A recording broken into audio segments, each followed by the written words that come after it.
I am back. I'm back. As you can see, the schedule's not done. It's on my to-do list. So it's a hectic day. It's just been a hectic day. And I'm just not going to care. See, the schedule's not done. I'm just going to carry on doing things slowly until they're all done. Okay, so I don't care about mistakes. Thank you, chemtrails. Thank you, Otto. Thank you, Satori. Thank you, Minds Gaming. They're only words. Thank you, Within. Thank you, Willie. Yeah. Thank you, Rush. Thank you, Do Better. Thank you, Ottman. Thank you. How many more are there of you guys? I don't know. Censorship sucks, of course. Right up there. And Lady Red. Motivation Nation. So many hundreds of you that have just all reached out to me over the years and have reached out to me recently. Thank you for helping. I think maybe this time I'm able to help myself as well as just have you helping me. So maybe it's true. Maybe it's true. The dream is being dreamed into existence as well as the fact that it's dreaming itself or something. I don't know how that goes exactly. Did she? Right.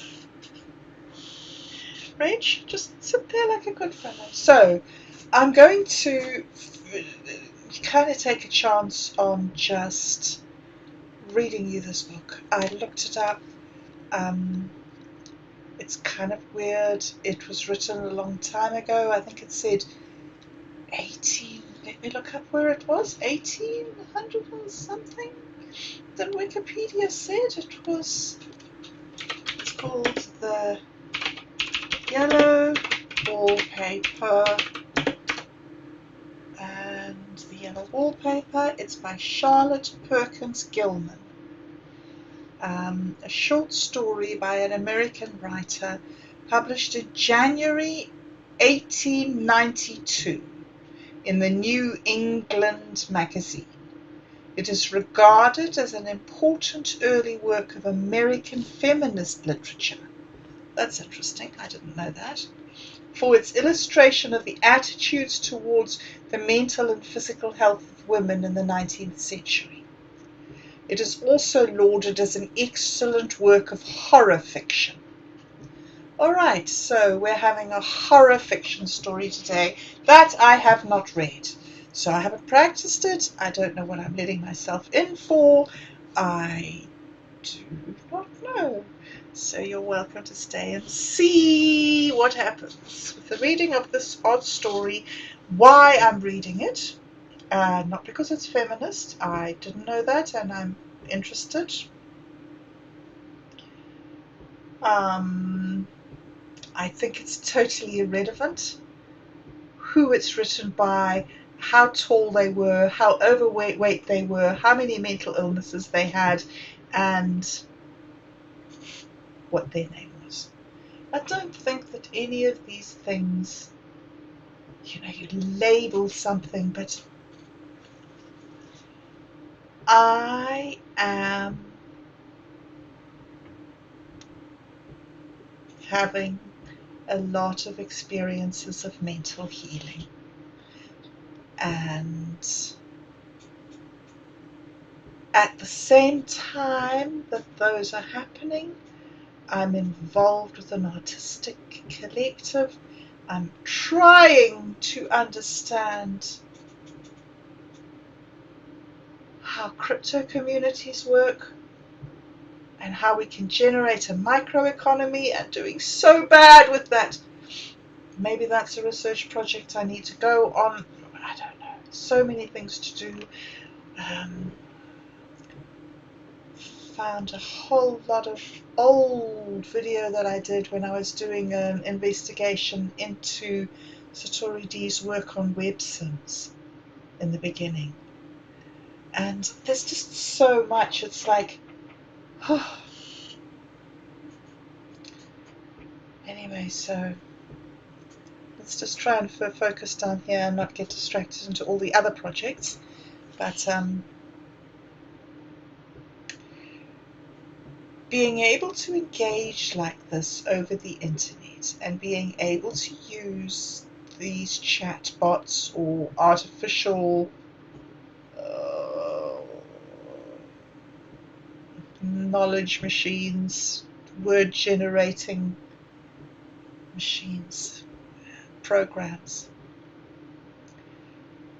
It's coincided, my use of these programs has coincided with my exploration. My recovery from mental illness has coincided with my exploration of LLMs and my attempt to integrate into a crypto community. I manage better some days than other days. I always thought that I was quite a bright sort of person. I was always in the top 10 in the A stream. And I got this sort of impression of myself as being intelligent. And I look back on my life and my decisions, and I wonder how an intelligent person could have made those decisions. And so there's something more at work here than intelligence. And somehow, in my search for help, I've landed up in the mental health. I'm glad I didn't land in prison, because most people land in prison. But I really luckily managed to skip that step and get put straight into mental health.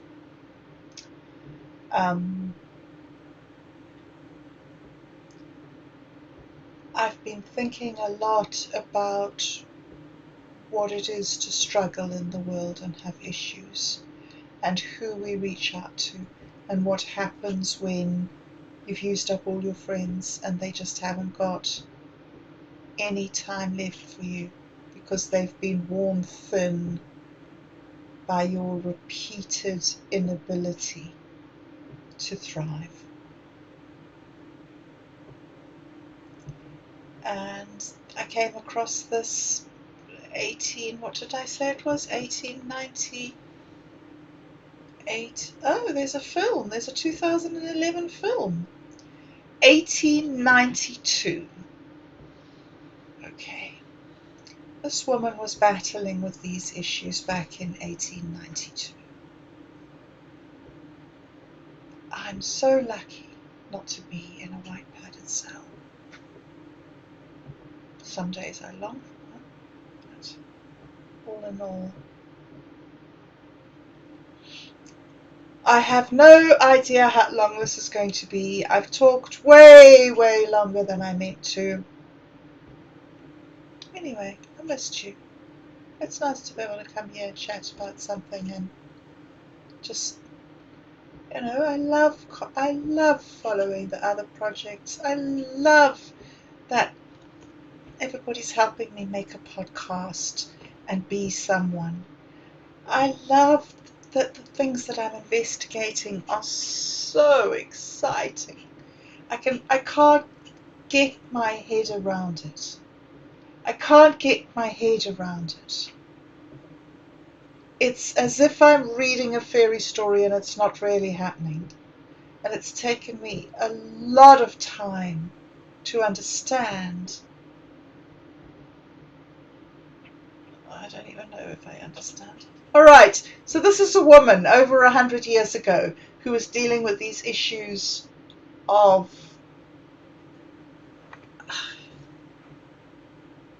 battling to make her brain do the right thing. Anyway, I have no idea how weird this is going to get. So, yeah. It's very seldom that mere ordinary people like John and myself secure ancestral halls for the summer. A colonial mansion, a hereditary estate, I would say a haunted house, and reach the height of romantic felicity. But that would be asking too much of fate. Still, I will proudly declare that there is something queer about it. Else why should it be let so cheaply? And why have stood so long untenanted?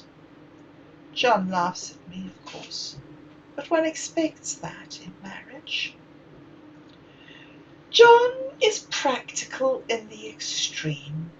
He has no patience with faith, an intense horror of superstition, and he scoffs openly at any talk of things not to be felt and seen and put down in figures.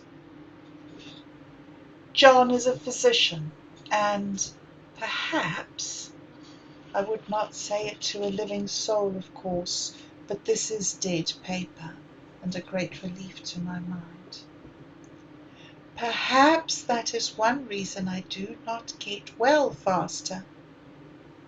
You see, he does not believe I am sick. And what can one do?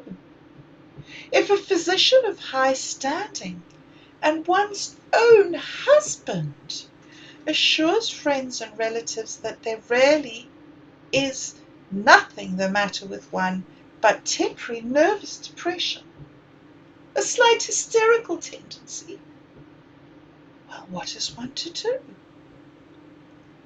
My brother is also a physician, and also of high standing, and he says the same thing.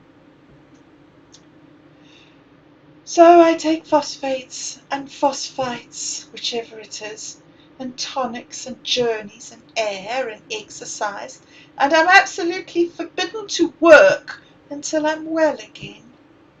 Personally, I disagree with their ideas. Personally, I believe that congenital work, with excitement and change, would do me good. But what is one to do? I did write for a while in spite of them, but it does exhaust me a good deal, having to be so sly about it, or else meet with heavy opposition. I sometimes fancy that in my condition, if I had less opposition and more society and stimulus, but John says that the very worst thing I can do is to think about my condition. And I confess it always makes me feel bad. So I will let it alone and talk about the house. The most beautiful place. It is quite alone, standing well back from the road, quite 3 miles from the village. It makes me think of English places that you read about, for there are hedges and walls and gates that lock, and lots of separate little houses for the gardeners and people. There is a delicious garden. I never saw such a garden, large and shady, full of box-bordered paths and lined with long grape-covered arbours with seats under them. There were greenhouses too, but they are all broken now. There was some legal trouble, I believe, something about the heirs and co-heirs. Anyhow, the place has been empty for years. That spoils my ghostliness, I'm afraid, but I don't care. There is something strange about the house. I can feel it. I even said so to John one moonlit evening, but he said what I felt was a draught, and he shut the window. I get unreasonably angry with John sometimes. I'm sure I never used to be so sensitive. I think it's due to this nervous condition. But John says if I feel so, I shall neglect proper self-control. So I take pains to control myself, before him at least. And that makes me very tired. I don't like our room a bit. I wanted one downstairs that opened onto the piazza and had roses all over the window and such pretty old-fashioned chintz hangings. But John would not hear of it. He said there was only one window, and not room for 2 beds, and no near room for him if he took another. He is very careful and loving, and hardly lets me stir without special direction. I have a scheduled prescription for each hour in the day, and he takes all care from me. And so I feel basely ungrateful not to value it more. He said we came here solely on my account, and that I was to have perfect rest and all the air that I could get. Your exercise depends on your strength, my dear, he said, and your food somewhat on your appetite, but air you can absorb all the time. So we took the nursery at the top of the house. It's a big airy room, the whole floor nearly, with windows that look all ways, and air and sunshine galore. It was nursery first, and then playground and gymnasium, I should judge, for the windows are barred for little children, and there are rings and things in the wall. The paint and paper look as if a boys' school had used it. It's stripped off, the paper, in great patches all around the head of my bed, about as far as I can reach, and in a great place on the other side of the room, low down. I never saw a worse paper in my life. One of those scrawling, flamboyant patterns committing every artistic sin. It's dull enough to confuse the eye in following, pronounced enough to constantly irritate and provoke study, and when you follow the lame, uncertain curves for a little distance, they suddenly commit suicide, plunging off at outrageous angles, and destroy themselves in unheard of contradictions. The colour is repellent, almost revolting, a smouldering, unclean yellow, strangely faded by the slow-turning sunlight. It's a dull yet lurid orange in some places, a sticky sulphur tint in others. No wonder the children hated it. I should hate it myself if I had to live in this room long. Ah, there comes John. I must put this away. He hates to have me write a word.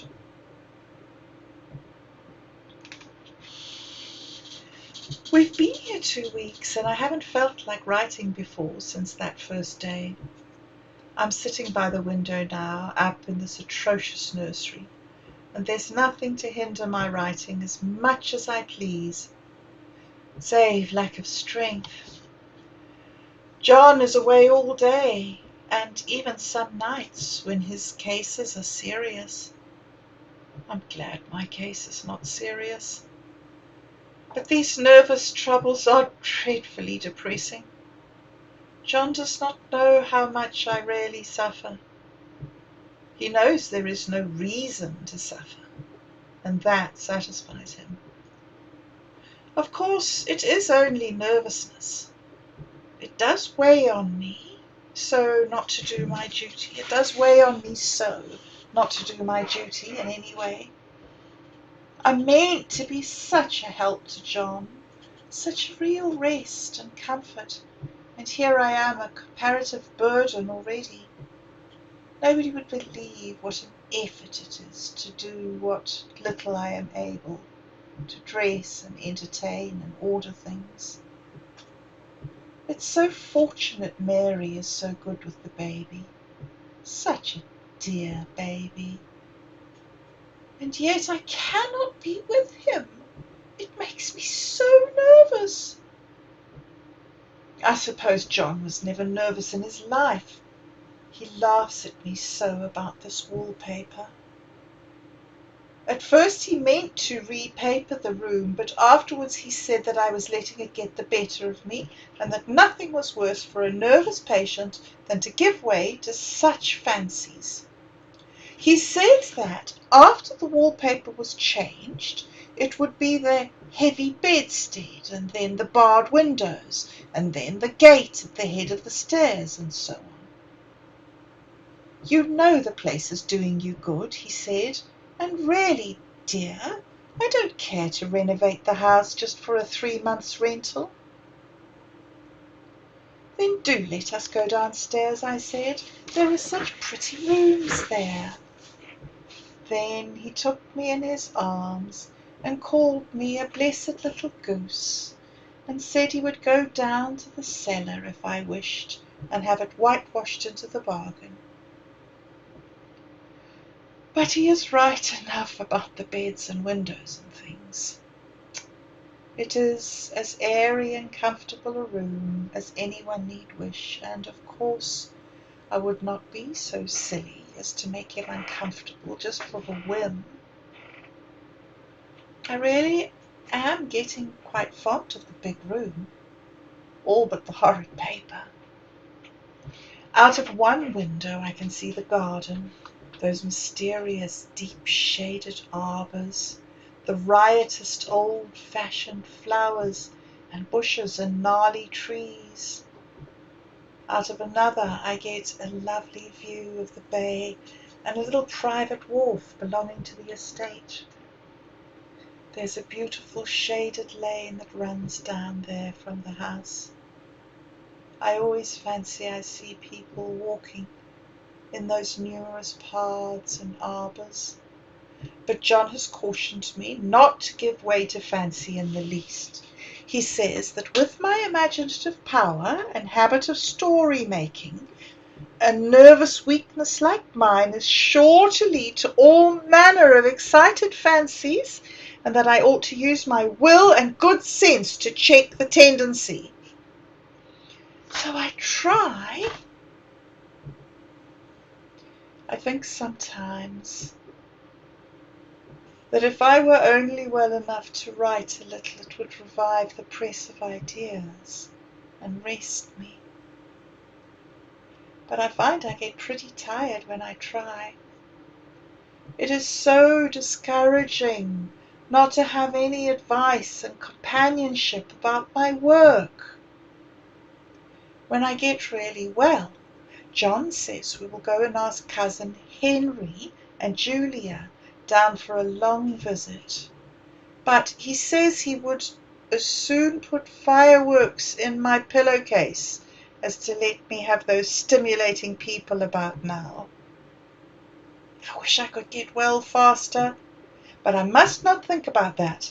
This paper looks to me as if it knew what a vicious influence it had. There's a recurrent spot where the pattern lolls like a broken neck, and two bulbous eyes stare at you upside down. I get positively angry with the impertinence of it, and the everlastingness. Up and down and sideways they crawl, and those absurd, unblinking eyes are everywhere. There's one place where two breaths didn't match, and the eyes go all up and down the line, one a bit higher than the other. I never saw so much expression in an inanimate thing before, and we all know how much expression they have. I used to lie awake as a child and get more entertainment and terror out of blank walls of plain furniture than most children could find in a toy store. I remember what a kindly wink the knobs of our big old bureau used to have. And there was one chair that always seemed like a strong friend. I used to feel that if any of the other things looked too fierce, I could always hop into that chair and be safe.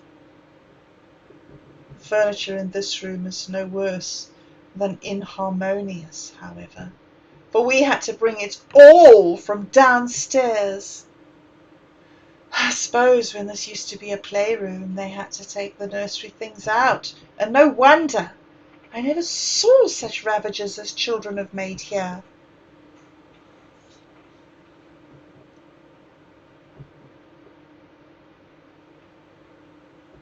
The wallpaper, as I said before, is torn off in spots, and it sticketh closer than a brother.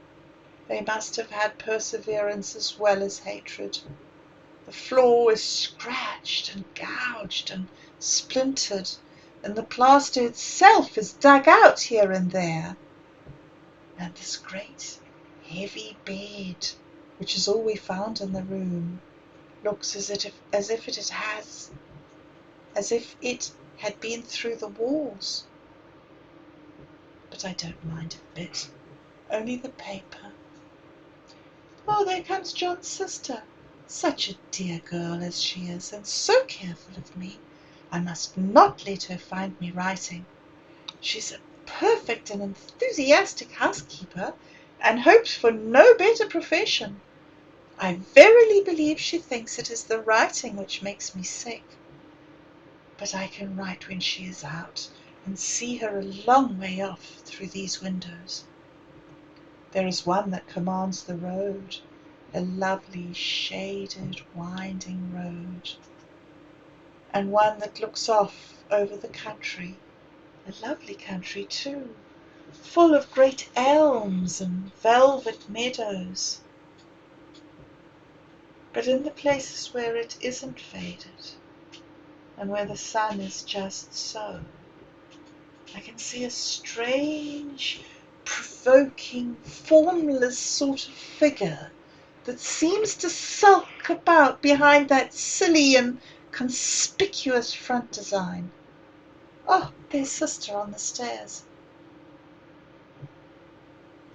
Well, the 4th of July is over. The people are gone, and I'm tired out. John thought it might do me good to see a little company, so we had Mother and Nellie and the children down for a week. Of course I didn't do a thing. Jenny sees to everything now. But it tired me all the same. John says if I don't pick up faster, he shall send me to Weir Mitchell in the fall. But I don't want to go there at all. I had a friend who was in his hands once, and she says he's just like John and my brother, only more so. Besides, it's such an undertaking to go so far. I don't feel as if it's worthwhile to turn my hand over for anything, and I'm getting dreadfully fretful and querulous. I cry at nothing. I cry most of the time.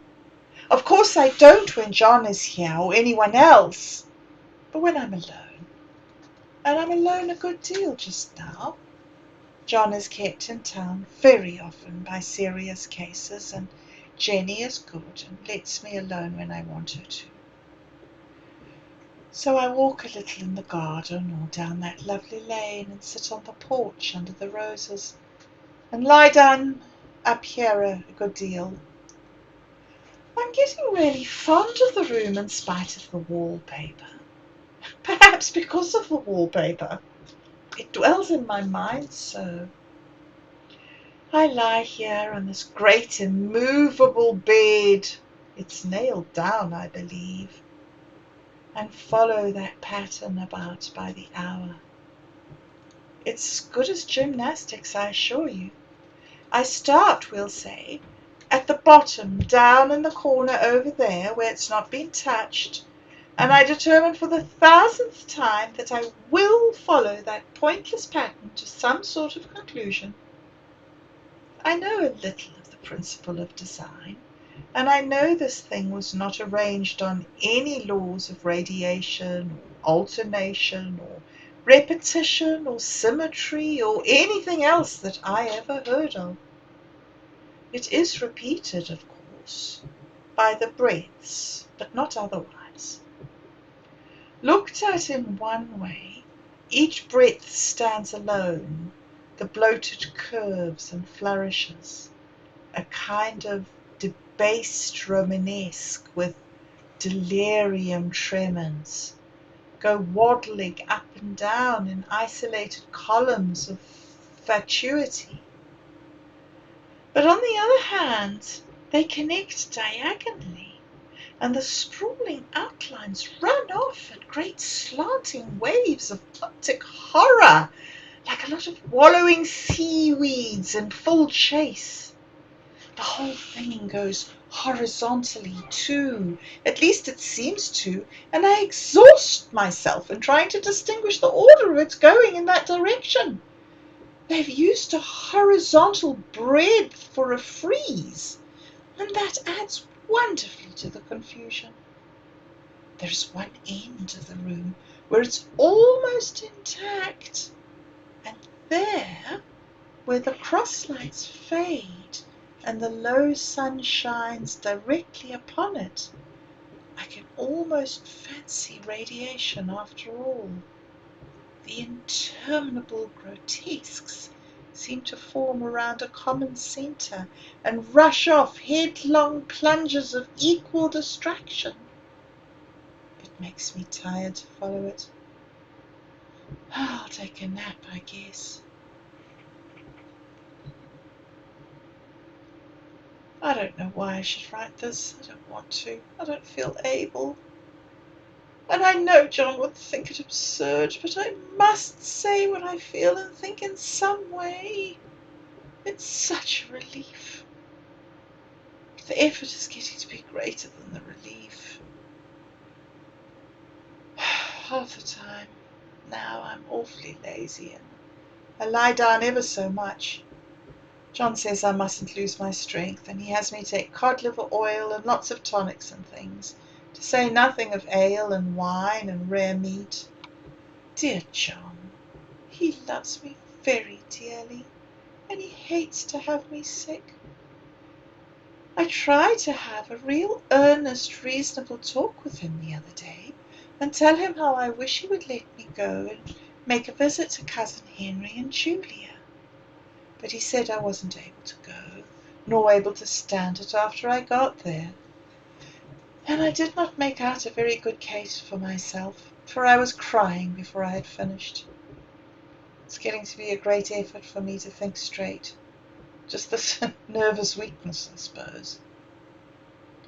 And dear John gathered me up in his arms and just carried me upstairs and laid me on the bed and sat by me and read to me till it tired my head. I said I was his darling and his comfort and all he had, that I must take care of myself for his sake and keep well. He says that no one can help me but myself to get out of it, and that I must use my will and self-control and not let the silly fancies run away with me. There's one comfort. The baby is well and happy, and does appear it does not have to occupy this nursery with the horrid wallpaper. If we had not used it, that blessed child would have. What a fortunate escape! Why, I wouldn't have a child of mine, an impressionable little thing, live in such a room for worlds. I never thought of it before, but it's lucky that John kept me here after all. I can stand it so much easier than a baby, you see. Of course, I never mention it to them any more. I'm too wise. but I keep watch of it all the same.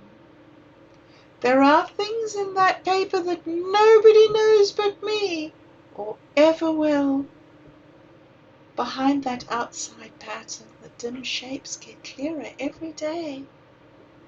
It's always the same, only very numerous, and it's like a woman stooping down and creeping about behind that pattern. I don't like it a bit. I wonder, I begin to think,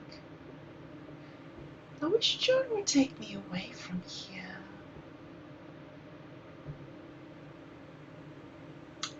It's so hard to talk with John about my case, because he is so wise and because he loves me so. But I tried it last night. It was moonlight. The moon shines in all around, just as the sun does. I hate to see it sometimes. It creeps so slowly, and it always comes in by one window or another. John was asleep, and I hated to waken him, so I kept still and I watched the moonlight on that undulating wallpaper till I felt creepy. The faint figure behind seemed to shake the pattern, just as if she wanted to get out. I got up softly and went to feel to see if the paper did move. And when I came back, John was awake. "What is it, little girl?" he said. "Don't go walking about like that. You'll get cold." I thought it was a good time to talk, so I told him that I really was not gaining here, and that I wished he would take me away. "Why, darling," he said, "our lease will be up in 3 weeks. I can't see how to leave before. The repairs are not done at home, and I cannot possibly leave town just now. Of course, if you were in any danger, I could and would, but you really are better, dear, whether you can see it or not. I am a doctor, dear, and I know. You're gaining flesh and colour. Your appetite is better. I really feel much easier about you." "I don't weigh a bit more," I said, "nor as much, and my appetite may be better in the evening when you are here, but it's worse in the mornings when you're away." "Bless her little heart," he said with a big hug. "She shall be as sick as she pleases. But now let's improve the shining hours by going to sleep and talk about it in the morning." "And you won't go away?" I asked gloomily. "Why, how can I, dear? It's only 3 more weeks, and then we'll take a nice little trip of a few days while Jenny is getting the house ready. Really, dear, you are better." "Better in body, perhaps," I began, and stopped short, for he sat up straight and looked at me with such a stern, reproachful look that I couldn't say another word. "My darling," said he, "I beg of you, for my sake and for our child's sake, as well as for your own, that you will never for one instant let that idea into your mind. There is nothing so dangerous, so fascinating to a temperament like yours. It is a false and foolish fancy. Can you not trust me as a physician when I tell you so?" So, of course, I said no more on that score, and we went to sleep before long. He thought I was asleep first, but I wasn't. I lay there for hours trying to decide whether that front pattern and the back pattern really did move together or separately. On a pattern like this, by daylight, there is a lack of sequence, a defiance of law, that is a constant irritant to a normal mind. The colour is hideous enough, and unreliable enough, and infuriating enough, but the pattern is torturing. You think you've mastered it, but just as you get the well under way in following it, But just as you get well underway and following, it turns a back somersault, and there you are. It slaps you in the face, it knocks you down, and tramples upon you like a bad dream. The outside pattern is florid arabesque, reminding one of a fungus. If you can imagine a toadstool in joints, an interminable string of toadstools budding and sprouting in endless convolutions. Or it's something like that. That is, sometimes. There is one marked peculiarity about this paper, a thing nobody seems to notice but myself, and that is that it changes as the light changes. When the sun shoots through the east window, I always watch for that first long straight ray. It changes so quickly that I can never quite believe it. And that is why I watch it always, by moonlight. The moon shines in all night when there is a moon. I wouldn't know that it was the same paper.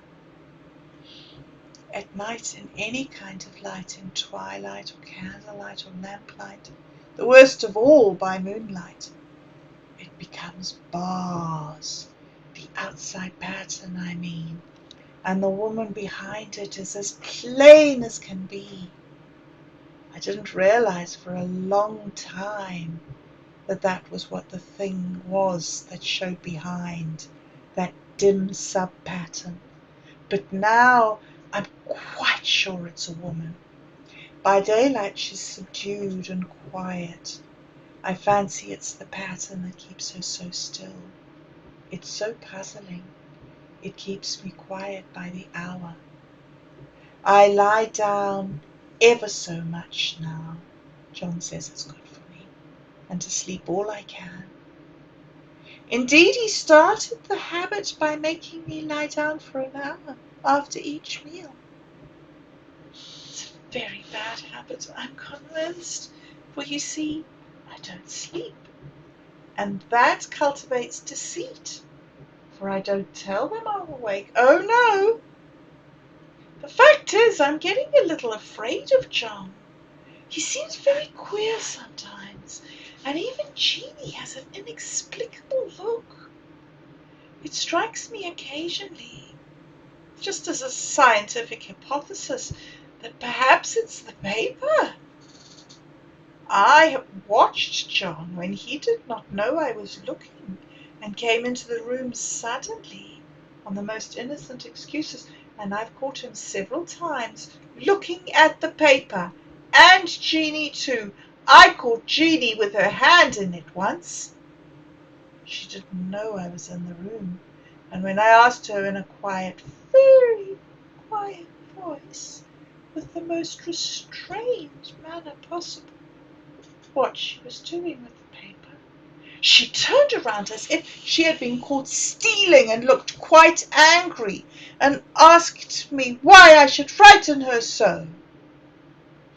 Then she said the paper stained everything it touched, and she found yellow smooches on all my clothes and John's, and she wished we would be more careful. Did not that sound innocent? But I know she was studying that pattern, and I am determined that nobody shall find it out but myself. Life is very much more exciting now than it used to be. You see, I have something more to expect, to look forward to watch. I really do eat better, and I'm much more quiet than I was. John is so pleased to see me improve. He laughed a little the other day, and said I seemed to be flourishing in spite of my wallpaper. I turned it off with a laugh. I had no intention of telling him that it was because of the wallpaper. He would make fun of me. He might even want to take me away.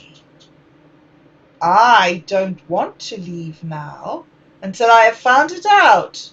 There's a week more, and I think that it will be enough. Oh, I'm feeling ever so much better. I don't sleep much at night, for it's so interesting to watch developments, but I sleep a good deal in the daytime. In the daytime it's tiresome and perplexing. There are always new shoots on the fungus and new shades of yellow all over it. I cannot keep count of them, although I have tried conscientiously. It is the strangest yellow, that wallpaper. It makes me think of all the yellow things I ever saw. Not beautiful ones like buttercups, but old, foul, bad yellow things. But there's something else about that paper. The smell. I noticed it the moment we came into the room, but with so much air and sun it was not bad. Now we have had a week of fog and rain, and whether the windows are open or not, the smell is here. It creeps all over the house. I find it hovering in the dining room, skulking in the parlour, hiding in the hall, lying in wait for me on the stairs.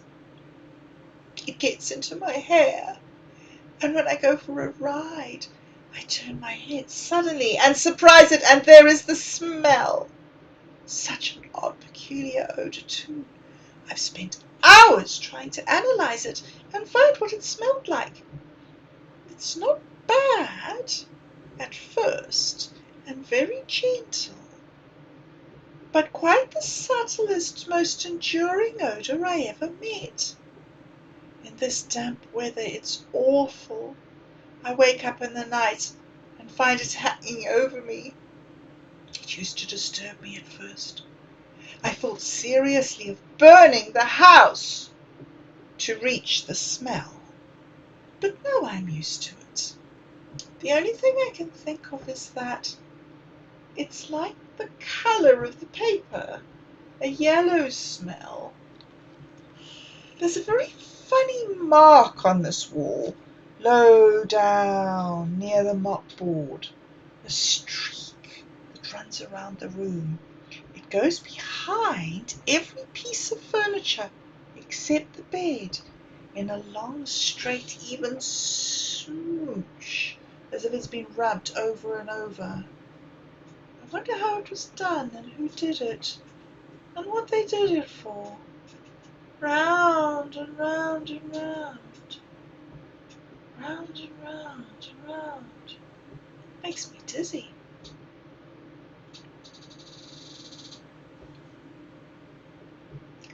I really have discovered something at last.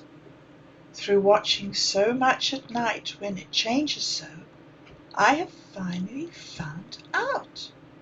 The front pattern does move, and no wonder. The woman behind shakes it. Sometimes I think there are a great many women behind. Sometimes only one, and she crawls around fast, and her crawling shakes it all over, and then in the very bright spots she keeps still, and in the very shady spots she just takes hold of the bars and shakes them hard, and she's all the time trying to climb through, but nobody could climb through that pattern. It strangles so. I think that's why it has so many heads. They get through, and then the pattern strangles them off and turns them upside down and makes their eyes white. If those heads were covered or taken off, it would not be half so bad.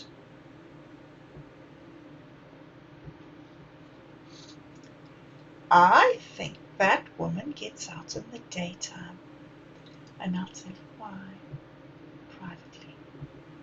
I've seen her.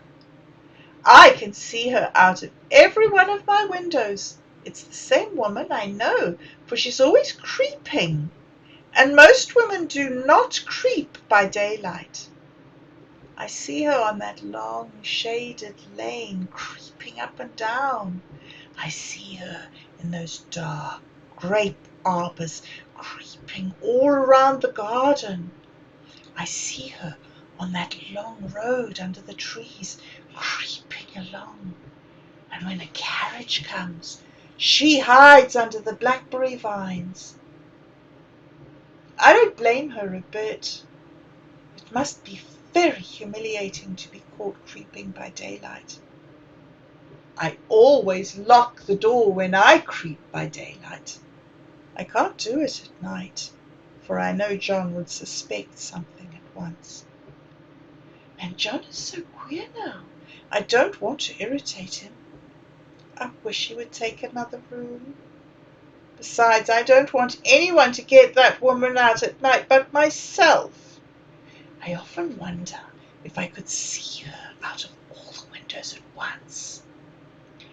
But turn as fast as I can only see out of one at a time. And though I always see her, she may be able to creep faster than I can turn.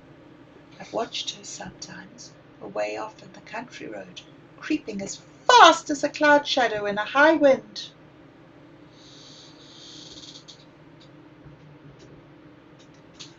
If only that top pattern could be gotten off from the under one. I mean to try it little by little. I found out another funny thing, but I shan't tell it this time. It does not do to trust people too much. There are only 2 more days to get this paper off, and I believe John is beginning to notice. I don't like the look in his eyes. I heard him ask Jenny a lot of professional questions about me. She had a very good report to give. She said I slept a good deal in the daytime. John knows I don't sleep very well at night. For all I'm so quiet. He asked me all sorts of questions too, and pretended to be very loving and kind, as if I couldn't see through him. Still, I don't wonder he acts so, sleeping under this paper for 3 months. It only interests me, but I feel sure that John and Jenny are secretly affected by it. Hurrah! This is the last day. But it is enough. John is to stay in town overnight, and he won't be out until this evening. Jenny went to sleep with me, the sly thing, but I told her I should undoubtedly rest better for a night all alone. That was clever, for really I wasn't alone a bit. As soon as it was moonlight, that poor thing began to crawl and shake the pattern. I got up and ran to help her. I pulled and she shook. I shook and she pulled. And before the morning we had peeled off yards of that paper, a strip about as high as my head and half around the room. Then, when the sun came and that awful pattern began to laugh at me, I declared I would finish it today. We go away tomorrow, and they are moving all my furniture down again to leave things as they were before. Jenny looked at the wall in amazement, but I told her merrily that I did it out of pure spite at the vicious thing. She laughed and said she wouldn't mind doing it herself, but I must not get tired. How she betrayed herself that time. But I am here, and no person touches this paper but me, not alive. She tried to get out of the room.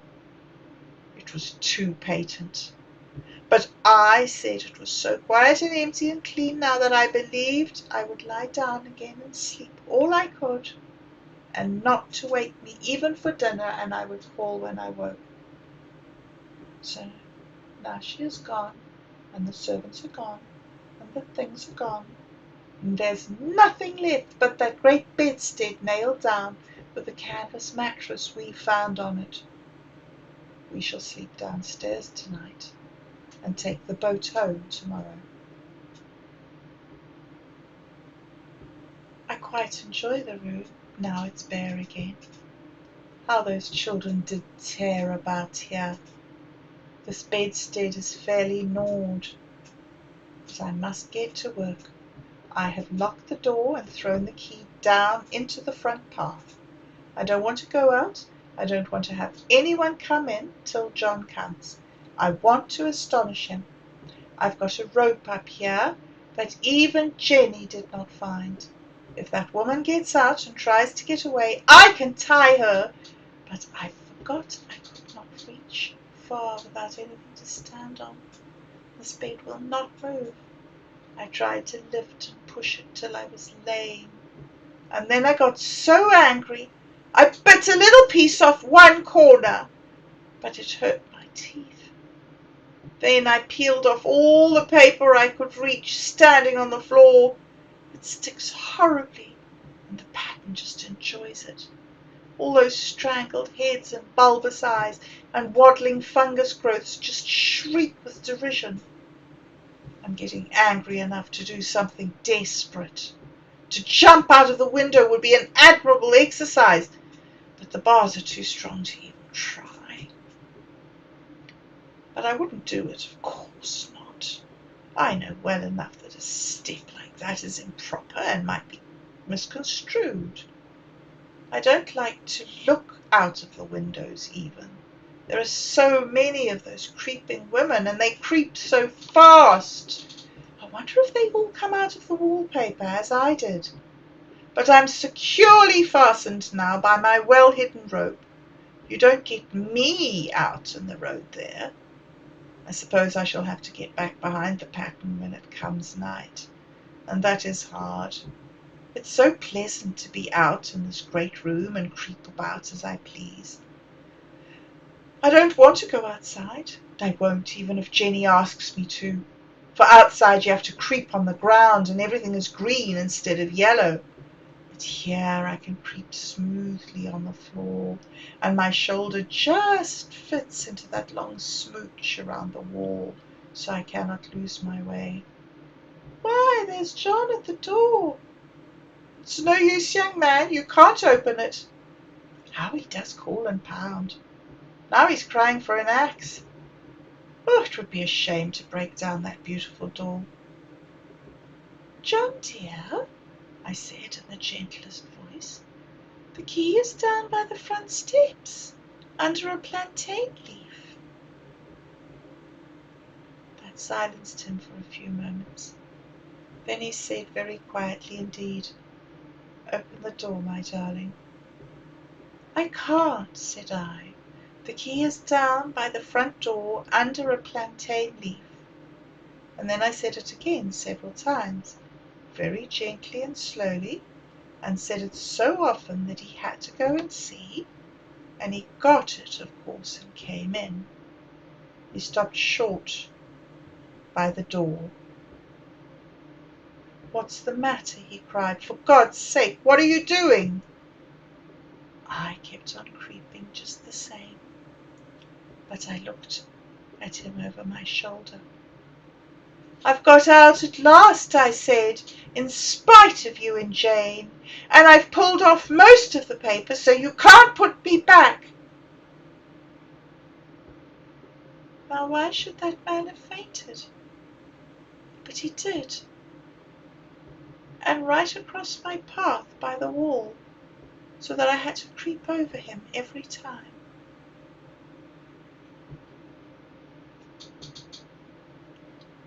Oh me, oh my, that is the end. That is a very creepy book about slowly going insane. Oh man. Okay, I haven't got there yet, thank goodness. Thank goodness for me that I didn't go that whole route.